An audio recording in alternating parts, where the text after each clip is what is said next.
komeza intore zawe nyagasani komeza intore zawe zihunda imbaraga zawe nyagasani uzituma ushaka mwami zikubera abahamya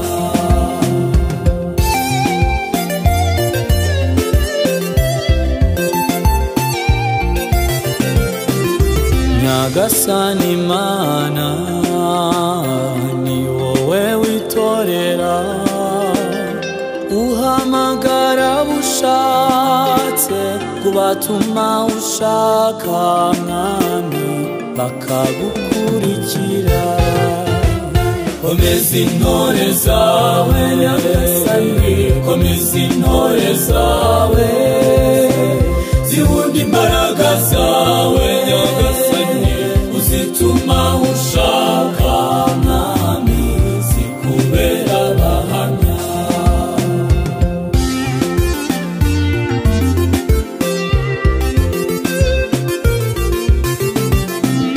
nyagasani mana dore imyaka ireze abakozi ni bakeya mu murima w'Imana mwami tora bagukorera komeza intore zawe nyagasani komeza intore zawe zihunda imbaraga zawe nyagasani uzituma ushaka mwami zikubera abahamya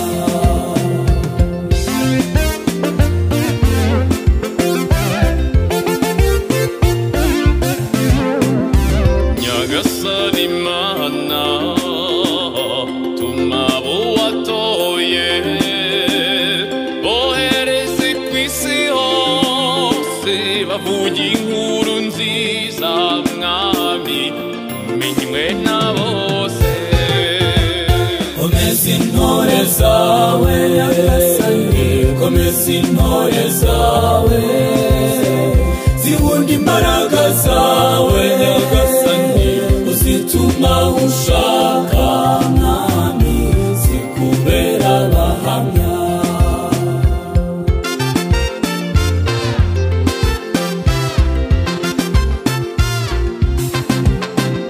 nyagasani mana hari abatakuzi boherereza intumwa zawe bamenye inkuru nziza mwami ubabera urumuri komeza intore zawe nyagasani komeza intore zawe zihunda imbaraga zawe nyagasani uzituma ushaka mwami zikubera abahamya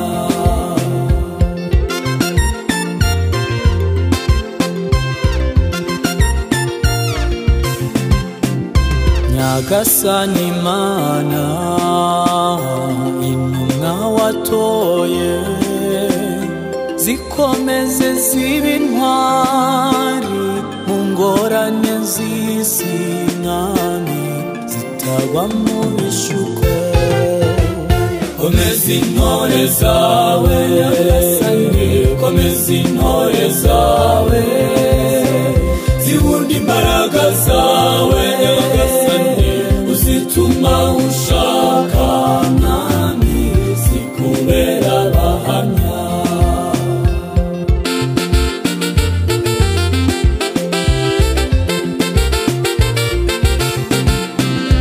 nyagasani mana intumwa watoye mu mirimo wazishinze zirangwe n'urukundo mwami urukundo rushyitse komeza intore zawe nyagasani komeza intore zawe zihunda imbaraga zawe nyagasani uzituma ushaka mwami zikubera abahamya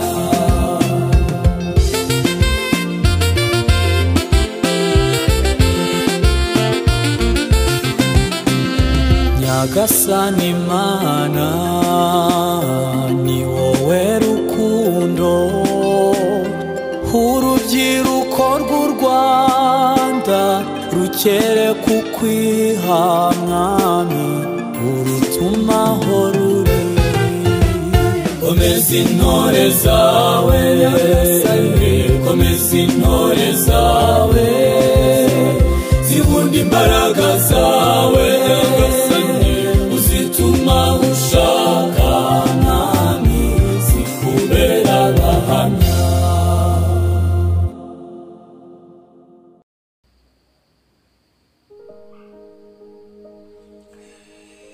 Reka tubasuze mwese mudukurikiye. Iyi ni Shua TV show. Turaje kugira ngo twongere kuganira ni byiza abavandimwe, ariko kandi uyu munsi urihariye tuje kuganira ku bashumba bacu, ku basaseredoti bacu ndetse no kubihaye Imana. Kibazo kirabaza kiti ese babayeho bate? Ese ko badutega amatwi bo ninde ubatega amatwi? Ko bita ku bibazo byacu bo ninde wita ku bibazo byacu? Haba Kristo turaza gusoza tubonye icyo gukora. Wowe utarakora subscribe uyikore ndetse unasharinge ku bantu mu gihe ubonye iki kiganiro hari icyo cyamara, hari icyo kikumariye. Iyi ni chaîne yaje muri iki gihe kubw'abiki gihe. Nawe rero iyi chaîne yakugira umumaro uko ubonye kose ndetse mu buzima ubwo ari bwo bwose. Ntabwo nabura gushimira abantu bose, by'umwihariko abantu bakunda kutureba, bakunda kumva ibiganiro byacu ndetse bikagira gute bikabahindura. Dukeneye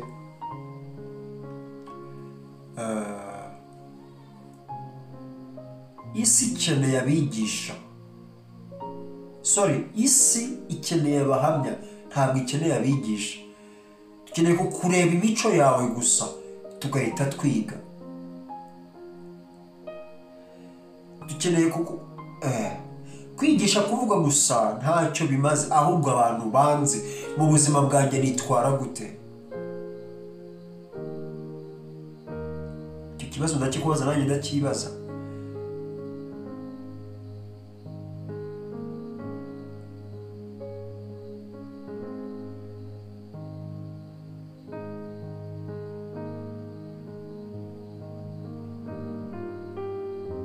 Ibikorwa dukora, abantu tubana baratubona kandi barareba, baranitegereza. Ntatinze rero reka tuganire ku iki kintu. Ese nizihe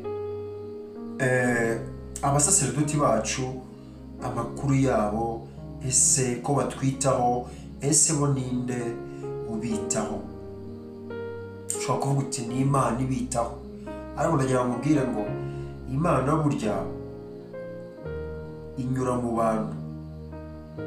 Imana inyura mu bantu. Ni ukuvuga ngo Imana iyo igiye gukora ikorera mu bantu. Ni ukuvuga ngo n'Imana iyo igiye kugira icyo ikorera umusaseredoti wayo inyura mu bakristo, inyura mu bakristo.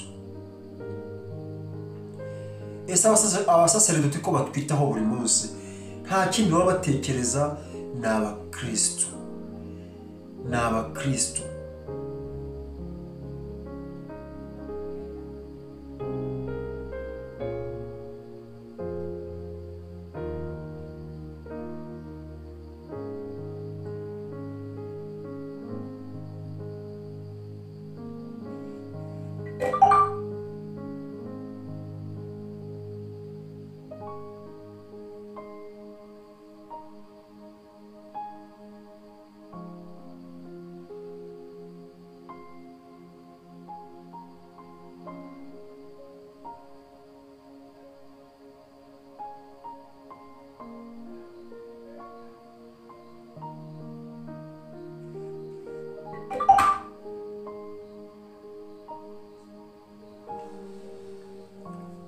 Ese ntitubabona badusomera misa bishimye nyamara mo imbere barashize?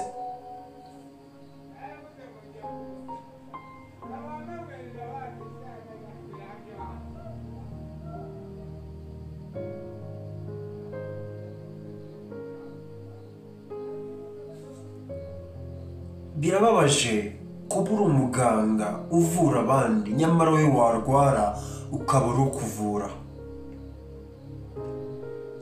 Abasaseredoti bacu tubafata gute? Ntabwo tubareba tukabona ari abantu bashyitse babayeho mu buzima bwiza, nyamara nk'uko dukenera abadutega amatwi, n'abasaseredoti bakeneye abo babwira babatega amatwi. Ntabwo mbavugira ntibantumye, ariko nk'umurayiki, nk'umukristu ndetse unigenga, ntabwo nabura kugira icyo mvuga. Ubutumwa bwose bunyura hano kuri iyi platform cyangwa se kuri YouTube channel ntabwo buza gutya gusa.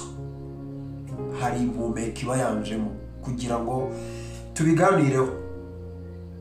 So abasaseredoti bacu rero bahura n'imbogamizi. Abenshi abasaseredoti bacu tubagana turi kubaka serivisi, turi kubasaba, tuzi ko batunze, ni nabyo abantu bibwira, ariko kandi nkubwije ukuri, niba hari n'umupadiri muziranye, padiri wawe kuri paruwasi, nuzajya ubona hari ukuntu Imana ikugenje, uramutse ugize icyo umuha ntabwo yacyanga, kandi Imana yaguha umugisha. Biragoye ko padiri yagusaba ikintu, biragoye ko padiri yaza akeneye umukristu cyane ngo ariko nyamara abapadiri ni abakristu nkatwe. Uko ashobora kugira ibibazo mu mibereho ye, ni nako n'umukristu ashobora kugira imibereho ye. Ese tubafasha iki? Ntabwo tubafasha mu gitambo cya misa gusa. Ese nyuma ya misa ushobora gusanga agera aho abakristo batamubona, akigunga, akarira. Niba ufite nimero ya padiri, muha ka message, mugani kandi baragusubiza. Buriya yabonye akanya arakubwira. Iyo umuntu abuze abantu baganira, rimwe na rimwe arigunga. Yigunga kubera iki? Umuntu wese ahava akagera akenera umuntu umutega amatwi. Nibyo ndi kukubwira, nubona niba umupadiri ufitiye nimero, jya umwoherereza ka message, umubwire ijambo ry'ingomezi, ijambo rimuruhura, ijambo rimufasha. Mu Butaliyani hari umusaseredoti bavuze wiyahuye. Gushaka ko abakristo dushaka abasaseredoti badutega amatwi, ariko nyamara twe ntabwo dushaka gutega amatwi abasaseredoti bacu. N'abaguhaye aka message bakunda kutwoherereza ama message ajyanye n'iyobokamana, birumvikana, ariko dukeneye no kuba abapadiri baradufasha mu mibereho yacu ya buri munsi, baradufasha uko bashoboye. Natwe rero dukeneye kugira gute kubafasha, dufashanye nk'abantu. Nabo ni abantu kandi ni abasaseredoti, ariko batorwa mu bantu. Ni ukuvuga ngo umuntu yari umukristu ariko agiye mu cyiciro cy'abasaseredoti. Ni ukuvuga ngo n'ubundi ni wa muntu, ni wa mukristu uhawe izindi nshingano zo kuba umusaseredoti. Niyo mpamvu nibuze umusaseredoti rwose muganirize, ndetse niba ari n'ubushobozi wamurusha bw'ibifatika ndetse n'isengesho, tubasabire, ariko tunabasapotinge mu buzima bwabo. Ushobora kuvuga uti si uko ari abakene, hatagira unyumva nabi, hatagira unyumva nabi. Nta wantumye, ni njye babona igihe witumye. Nta wantumye. Ugurira agashati, agusabira umugisha. Tundu dusanzwe. Abapadiri bakeneye kwegerwa, kandi bakegerwa n'abakristo.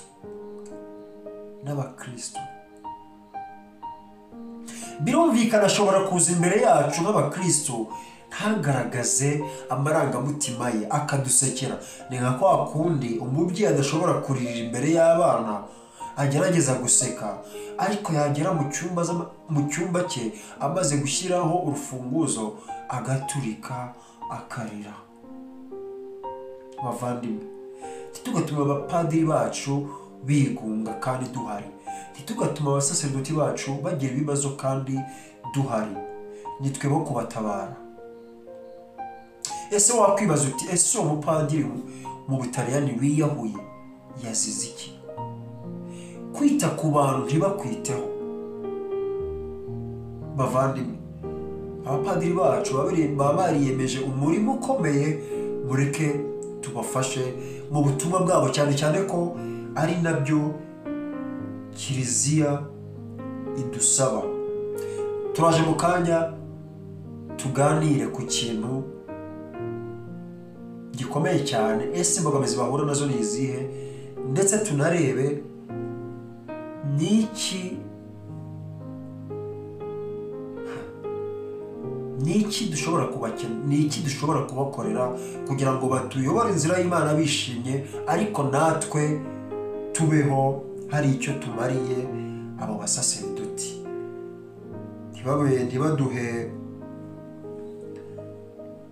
Ntibaduhe amasakaramentu cyangwa se badufashe ariko twebwe ntacyo tubafasha. Niba wejeje ibishyimbo, niba wejeje hari ibyo wejeje mu murima, teruraho ibiro 2, 3, 4, 5 bitewe n'uko Imana ikubwiye, maze ubashyire. Baradufasha kutwegereza Imana, natwe tubafashe, tubafata amaboko. Muribuka mu gitabo cy'intangiriro, niba ari intangiriro ariko ni mu bitabo bya mbere bya Musa, aho Yakobo yananirwaga,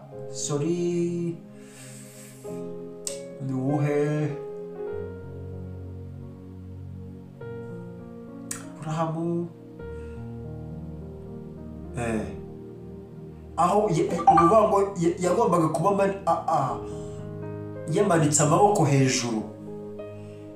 Iyo yamanukaga yaratsindwaga, Abisirayeli baratsindwaga, bigasaba ngo bashake amabuye bubake batereke munsi y'ibiganza by'umusaserdoti kugira ngo abashe kubona ukuntu asabira isi.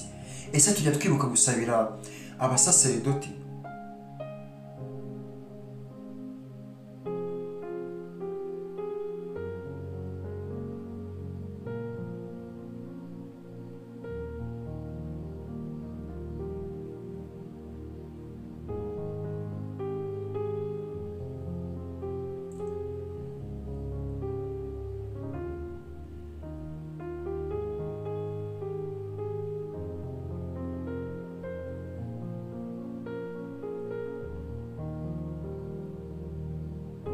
Tujya twibuka gusabira abasaserdoti bacu?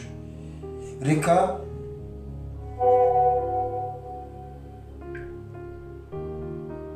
tugaruke mu kanya, ariko kandi nabashimire ko mukomeza gukurikira iyi YouTube channel. Turagaruka mu kanya, ariko turaza kubona ko abihaye Imana bacu baradukeneye nk'uko natwe tubakenera. None aba ari umuntu umwe, abantu 1000 bamukeneye, nawe niko adukeneye. Mureke tubafashe mu butumwa bwabo rero Imana yabahaye, natwe Imana izatugororera. Abapadiri ni abantu beza, abenshi barabatinya, ariko kandi ni ukwishuka. Abapadiri bacu bahora barambuye amaboko nka Yezu Kristo kugira ngo batwakire. Mubona ko bakore iyo bwabaga kugira ngo ubushyo bw'Imana baragijwe bugire aho bwigeza, aho buva ndetse n'aho bugera. Turaje mu kanya.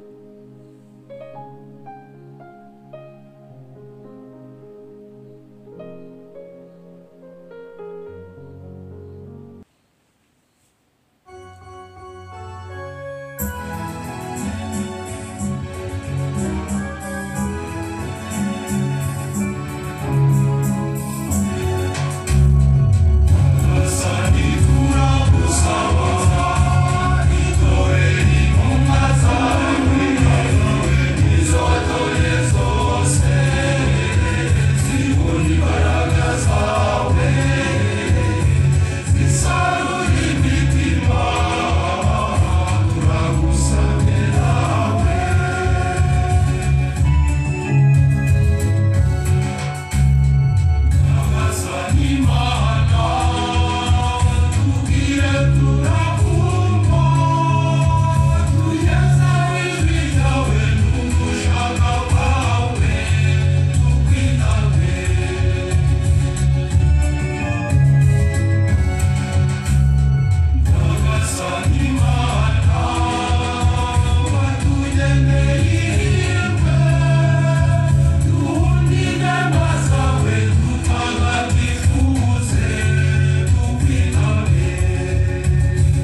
dusabe Nyagasani yohereza abakozi benshi kandi beza mu murima we. Tugiye kureba n'izihe mbogamizi abihaye Imana bacu bakunda guhura nazo.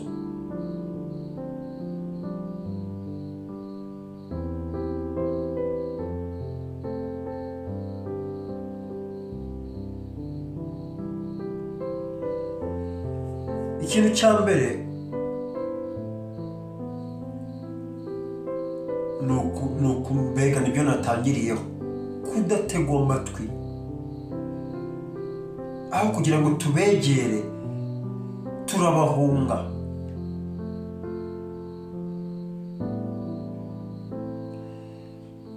Mu misa birumvikana ho turamwegera tugiye guhazwa, ariko mu hanze iyo tumubonye dusa n'abiruka. Kubera iki? Dushobora kubegera nabo tukabumva.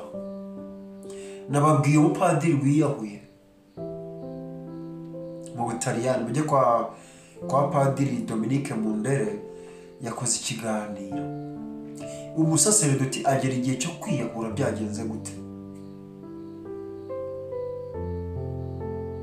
Nawe akeneye kwegerwa n'umuntu afite umutima nk'uwacu, afite amarangamutima nk'ayacu, afite umubiri nk'uwacu.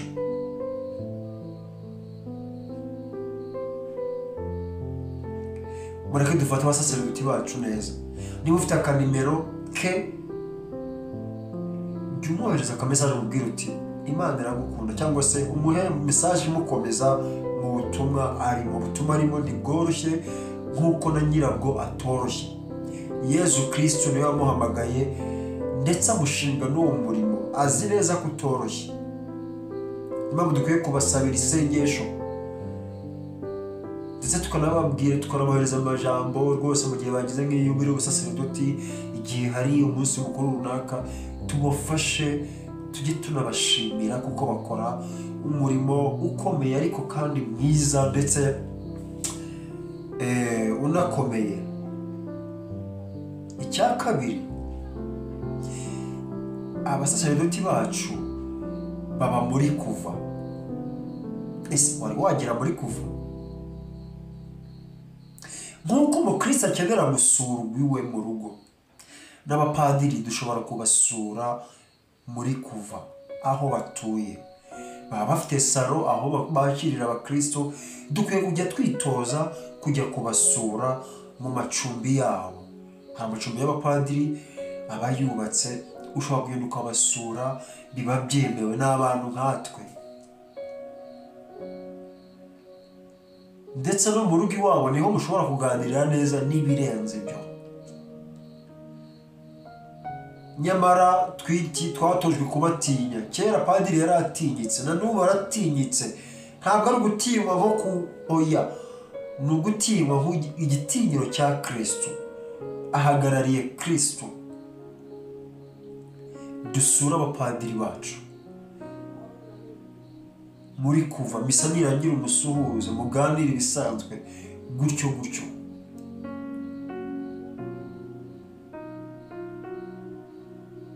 Baba barabyize counseling, ushobora kugira inama. Nibyo umukristo agira igihe cyo kwiyahura, byagenze gute?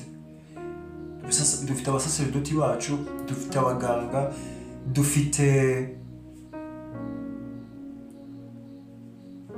n'abakristo bashobora kudufasha mu miryango remezo, mu miryango ya Kisiyo Gatolika. Mureke dusura abapadiri bacu.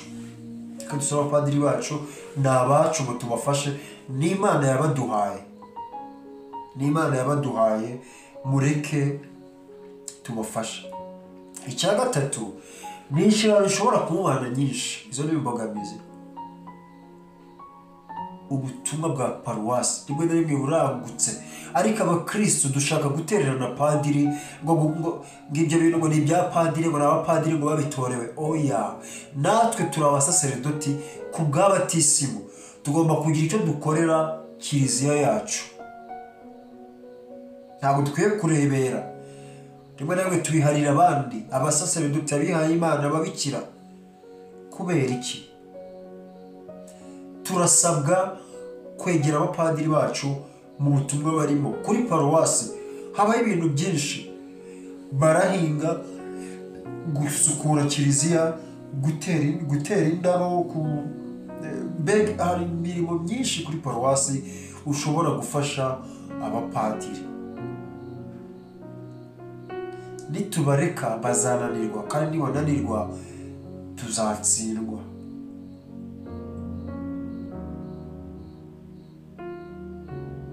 Abafite inshingano nyinshi zirenze umuntu umwe. Rimwe na rimwe azakuburira umwanya, ariko uko abonetse aragusubiza. Tujye kuri paruwasi tubaze padiri tuti twagufasha iki? N'umwe ku bantu benshi. Ugereranyije abakristo 3,000 n'abapadiri 3, urumva ko umwe aba agomba gufasha 1,000. uri umuntu umwe ushobora gusara, noneho ukabafasha, muri bo ntawe ugufasha. Ntabwo mvuga ko ari ibyo baba baratorejwe ngo baduhe tubahe, oya, ahubwo wowe nk'umukristo, Bibiliya ntabwo nakunze kuyisoma cyane, ariko nanjye mbabwira ngo narezwe n'abayisomye. Ni ukuvuga ngo bo badutungisha ibya roho, natwe dukwiye kubatungisha iby'umubiri. Iryo ni ijambo ry'Imana. Dukwiye kubatungisha, ni ukuvuga ngo bo baraturuhira, baradutekerereza. Buriya padiri unamugishije inama ya bizinesi wakora, yayikubwira. Nyamara turajya kugisha inama indyarya, turajya kugisha inama abantu babesikoro. Dufite abapadiri hariya badufasha, kandi yagufasha inama yose wamugira. Atanayishoboye yakoriyanta kuba specialist. Birababaje kubona umukristo yiyahuye afite padiri, cyangwa se umupadiri yiyahuye afite abakristo. Ni ikibazo bavandimwe. Mureke dusigasire ubuzima bw'abasaserdoti bacu, tubasabire, tunabafashe mu butumwa bwabo bwa buri munsi. Wabona akomeye butoroshye mu maparuwase, mu masantarare, mu maforumu, muri gahunda za diyoseze, bahura n'imirimo myinshi itandukanye. Ariko kandi ntabwo ari uko babyinubira, ahubwo ni uko nk'abakristo dukwiye kugira icyo dukora. Ese twakora iki? Niyo mpamvu nkubwira ngo niba hari umusaserdoti muziranye, cyangwa se mutanaziranye, kwa abakristo tuba turi benshi, cyakora ashobora kubaza imiryango remezo, genda umwegere, muganire gake. Friendship irafasha. Iyo utaganira n'abandi ugira ngo ufite ibibazo wenyine, ariko iyo musangiye ubuzima biragufasha. Mureke twegere abasaserdoti bacu, tubafashe. Rimwe na rimwe azakubwira n'imbogamizi ahura nazo, uharanire kuzikemura.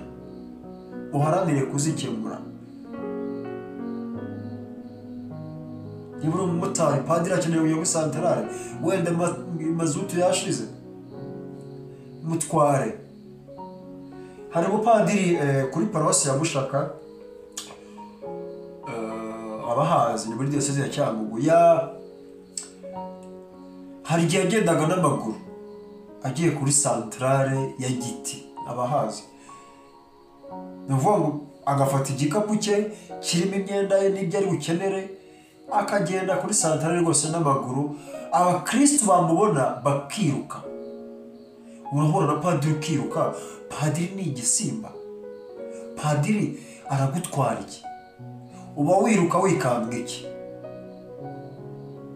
Intama zanjye ndazizi nazo zikamenya. Ni ukuvuga ngo iyo umuhunze ni igisobanuro ko ntabwo uri ku rwego akeneye ko wasanganira Imana. Niba ubonye padiri mu nzira, genda umuhobere, genda umusuhuze. Ni ishusho y'Imana mu bantu. Padiri Jean Eric rwose Imana imumugisha, nzamwita, akagenda n'amaguru. Abantu borosha ubuzima cyane. Abasaserdoti tubatinyira ubusa. Ni abantu b'Imana, ni abantu beza ukwiye kwegera. Cyakora ntubajyane nk'uburyarya. indyarya ikwiye gutinya umupadiri. Niba uzi ko uri umubeshyi, niba uzi ko hari imico mibi wifitemo, ukwiye gutinya padiri. Si ukumutinya byo kumuhunga, mwegera ushaka guhinduka, mubwire utari ingeso yananiye, mubwire uti hari uko niyumva ibintu ngibyo, azagufasha. Ariko niba utangiye kugenda umwese ukoroka. Hari paruwasi imwe bigize bivugwa ngo umupadiri yarozwe. Reba kuroga padiri. Padiri umwe kugira ngo aboneke imyaka nibura 25. 25 kugira ngo padiri aboneke. 25 yiga none ugiye kumwambura ubuzima. n'umuntu mureke dukunda abasaserdoti bacu, ni Imana yabaduhaye, ni impano dukwiye no kujya dusengera. Kwiyemeza gukorera Imana ubuzima bwawe bwose ni impano. Ariko natwe nk'abakristo turahamagarirwa gukora. Imbogamizi ya kane ni ugutanga ubufasha. Gutanga ubufasha si imbogamizi, gutanga ubufasha. Nawe ntabwo ufite, tubona abakene bajya kwa padiri, nyabone mfasha padiri, byanze. Ni ukuvuga ngo yakira ibibazo byinshi kurusha abakira. Ni ukuvuga ngo we nta abantu bakira ibibazo bye ni hafi ya ntawe. Ni hafi ya ntawe. Ariko nyamara we akakira ibibazo by'abantu benshi. Ibaze kubika amabanga y'abantu bose. Buri wese afite uko amutwara. Rimwe na rimwe ubwonko bikicanga. Ni umuntu atorwa mu bantu.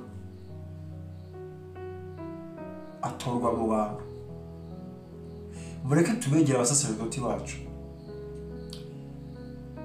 tubegere, nabo bakeneye kwegerwa. Ahuye n'inshuti umubwire uti ngwino dusangire akantu, ngwino. Si uko ari abakene, ariko kandi abakristo kenshi tuzi ko abapadiri ari abakire. Ikinyoma. Ariko kandi ntibanakene. Si abakene si n'abakene. Ubukene bwa mbere ni ukubura Kristo. Barakize.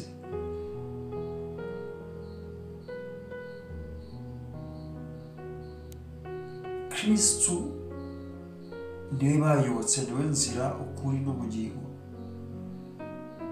Rero umusaserdoti wacu nawe akeneye kumvwa. Tumiza umuhamagare akubwira ati mboneka iki gihe, muvugane kuri telefone. Noneho niba mwaraniganye ni ikindi gihango. Buriya kuganira birafasha. Buriya iyi channel ntayifite, ushaka kumva ngo ntiyabuye. Ni ukuvuga ngo niho hantu mvugira nkabohoka, ibindimo bigasohoka aho kugira ngo binyice. Niyo mpamvu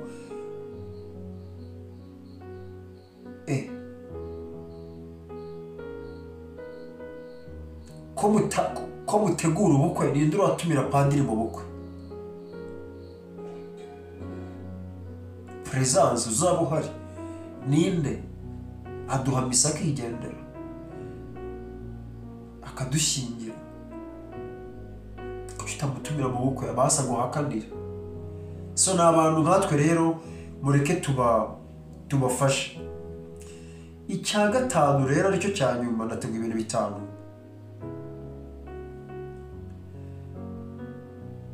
Gukura kwe. Padiri buriya kubera gutekereza cyane ashobora no gusaza vuba.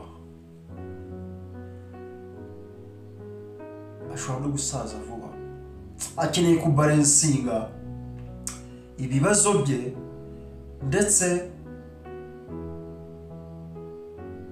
ndetse nawe abakeneye ni ukuvuga ngo gushyira kugerageza guhuza ubuzima bwe bwite, ubuzima bwa roho bw'abakristu ndetse n'inshingano zose afite kuyobora ibintu byose. Uri umuntu umwe ntibabona babwiye ko bakeneye kwegerwa tukabafasha, tukababera amaboko, tukabafatira amaboko ngo batagwa, kuko bahora badusabira imbere y'Imana. Ibintu rero bitanu bakeneye, tukaba tuvuze imbogamizi ariko nagenda nabivuga.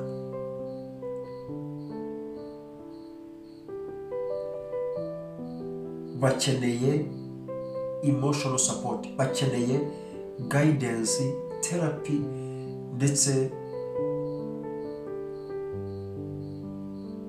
groupe yo kumufasha, groupe zo gufasha padiri.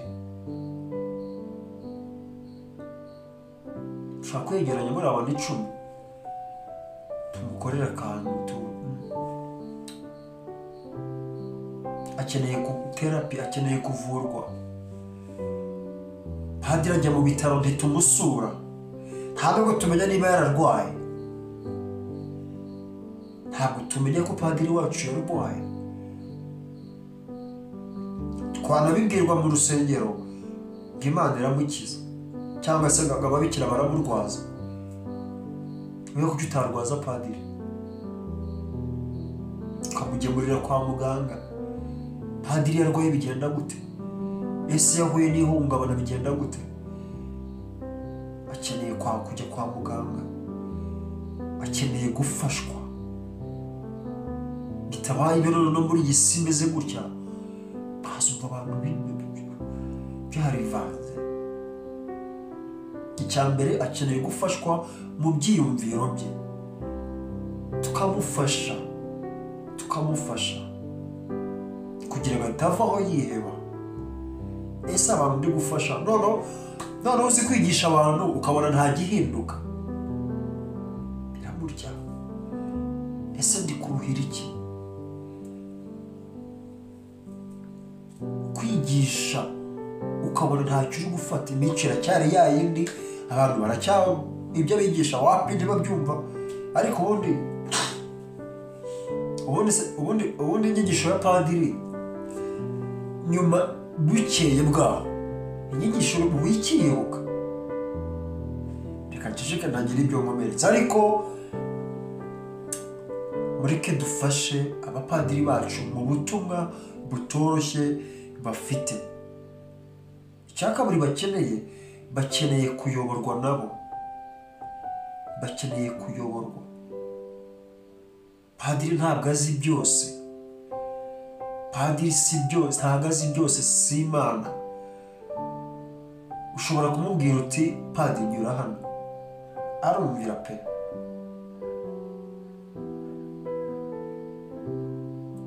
Mwaza kudufasha kuri paruwasi santarari dufite ikibazo, mwaza akagahita akubwira ati nzaza ejo cyangwa se nzakora ikintu runaka. Niba hari icyo uzi umurusha padiri, ntabwo yize byose, nubwo baba barize amashuri runaka, niba hari experience umurusha mubwire. Nk'abasaza, nk'abakecuru bakuze, mukajya mwegera abapadiri mukabagira inama,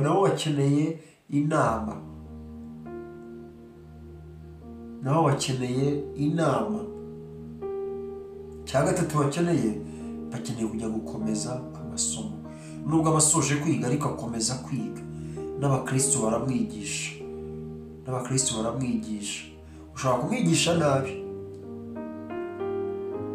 buriya iyo yagiye ahantu muri paruwasi imwe ukabona abakristo barangana, bararogana, nawe arikanga, nawe bimwigisha ariko muri kote itari yo. Ruvuga ngo ibyo atwigisha tugerageze kubifata, tubikoreshe, ibyo atwigisha kuko amera nk'uri kubiba imbuto, amera nk'uri kuvomerera imbuto maze zizere. Abiba urukundo, abiba imbuto y'amahoro, abiba imbuto y'ibyishimo, maze ibyo byishimo yateye abibone, ntibizarumbe. Kuko aba yatwigishije, aba yateguye. Dukwiye kugerageza gukurikiza ibyo atwigisha. ibyo atwigisha. Icya kane akeneye, padiri akeneye abantu. Padiri akeneye abantu. Ntabwo padiri akeneye kwigunga, ntabwo padiri agomba kwigunga, ntabwo padiri agomba kugira aho afata icyemezo cy'uko hari abo twagiye tubona babivamo. Ese abakristo tubafashe iki? Dufashe iki abapadiri bacu? Yari ushobora no kubona yitwara nabi, ukamwegera mu kinyabupfura ukamubwira uti nyamara mu kinyabupfura muri babiri, ukamubwira uti itonde, ibi bintu aya makuru ari hano gutya hanze aha, ibintu bimeze gutya. Niwumva bamuvuga nabi ntujye mu bamutaranga, cyangwa nubyumva ugenda umuburira ati biri kuvugwa.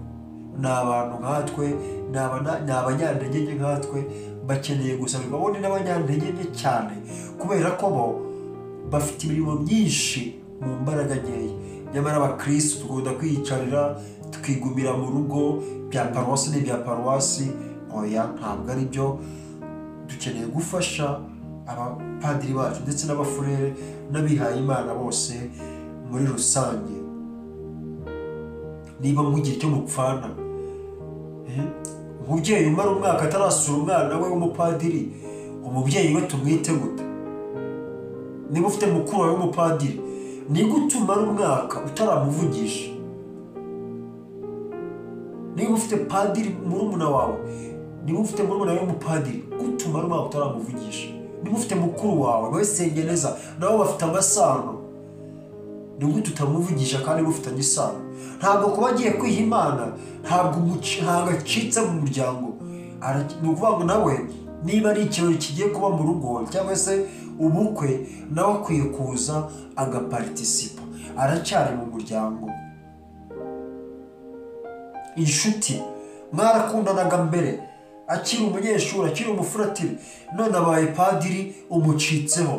Ibintu ndabibwira abaseminari, ntabwo ari byo.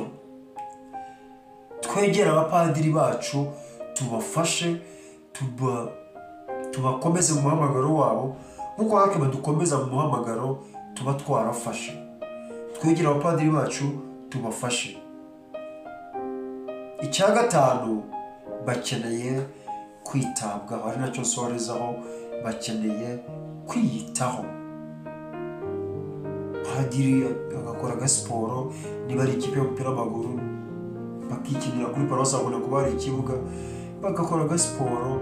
N'abakristo mumwegere mukine nawe, abone ko nyine muri sosiyete yakirwa. Tureke guterana abasaserdoti bacu. Oya, baraje batwegere, baza baje kutwegera, natwe tukabahunga. Mbese murumva ari byo? Mureke tubegere. Niba ari na siporo mugiyemo mujyane, niba ari no gukina nawe mumushyiremo akine. Ibintu nk'ibyo rwose yisanga muri sosiyete. Ni umuntu nkatwe, ni umuntu kandi w'umunyantege nke.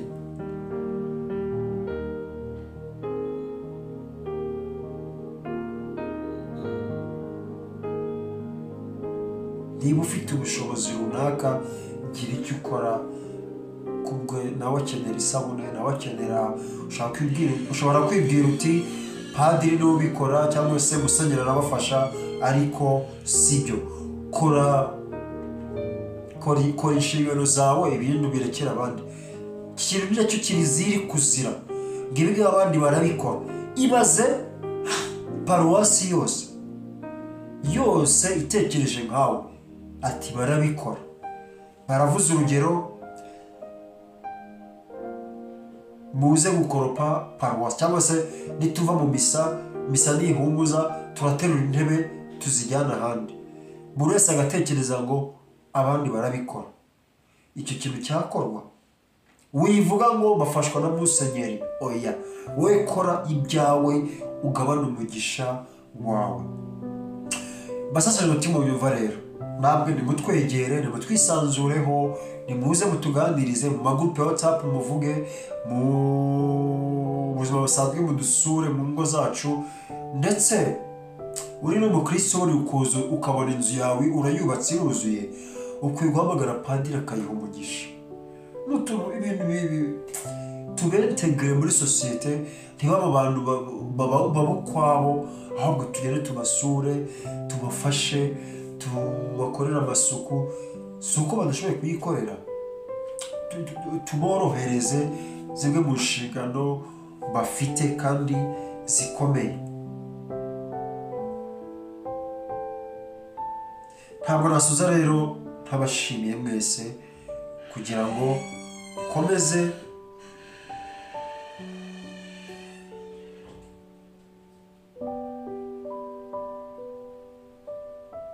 mudukurikire igihe cyose komeze mudukurikire, turabakunda. Reka tubashimire mwese rero, Imana ibahe umugisha kandi bagure. Buri wese wumvise iki kiganiro ukabona nicyo cyagufasha, cyoherereza umukristo wese muri kumwe kugira ngo yumve akamaro k'umukristo mu buzima bw'abihaye Imana. Ubwo navuze padiri, ushobora no gufasha mushiki wawe w'umubikira, ushobora gufasha umusaza wawe w'umufurere, ndetse uwo ari we wese witangira ingoma y'Imana. Imana nikomeze ibahe umugisha.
So nimugire amahoro rero, ikiganiro mugisharinge ku bandi abakristo cyane ndetse no mu magroup ya WhatsApp y'abakristo Gatolika cyangwa se n'abandi b'umutima mwiza. Rero ndashimire rero ibyo navuze n'ibitekerezo byanjye, ariko kandi nkeneye na commentaire zanyu kugira ngo ubutumwa bukomeze kugera kure kandi hose. Ibyo navuze n'ibitekerezo byanjye rero ni n'inama zanjye. Nababwiye ko nigega mu bitekerezo ntanga, wumva navuze ibintu bitari byo, nuko Imana yabishatse, niko Imana yabishatse ko mbivuga. Reka rero mbashimire rero, Imana ibahe umugisha kandi ibahagure buri wese mu mirimo yakora, twegera abihaye Imana kandi nabo batwegera. Niba ufite mushiki wawe w'umubikira, niba ufite mukuru wawe cyangwa se n'umuna wawe w'umupadiri w'umufurere, tubegere, tubasure, tubiyegereze kugira ngo babone uko batwigisha k'umurimo wabo kudutagatifuza. Nimugire amahoro.